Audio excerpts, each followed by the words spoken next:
School লাইফটায় যাদের সাথে সবথেকে বেশি মুহূর্ত কাটিয়েছি আজকে বছরেও একবার তাদের সঙ্গে দেখা হয়ে ওঠে না। এই যে বুলটি, আমার স্কুল লাইফের ফ্রেন্ড, ওর সাথে আজকে প্রায় 3 বছর পর দেখা হলো। দুজন মিলে গেছিলাম একটু কালী মন্দিরে, প্রণাম করে আসলাম। আমি যে বহরমপুরে ছিলাম সেটাও জানতো, তবে ওর আসার কোনো প্ল্যান ছিল না। তবে ওই যে এসআইআর বাবার দৌলতে ওকে আসতে হয়েছে।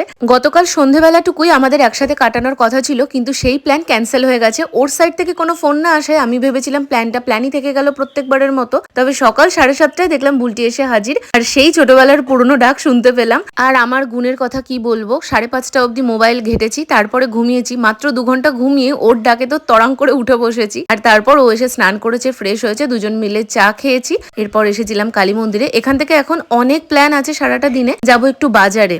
আজকের দিনটা শুধু স্পেশালি না, ভীষণ স্পেশাল, কারণ আজকে ওর জন্মদিন। তোমরা কমেন্টে ওকে হ্যাপি বার্থডে উইশ করলে আমার বেশ ভালো লাগবে। দুজন মিলে একসাথে ব্রেকফাস্ট করেছি, বাজার করেছি, এসআইআর এর কাজও কমপ্লিট। এখন চললাম বাড়ির দিকে।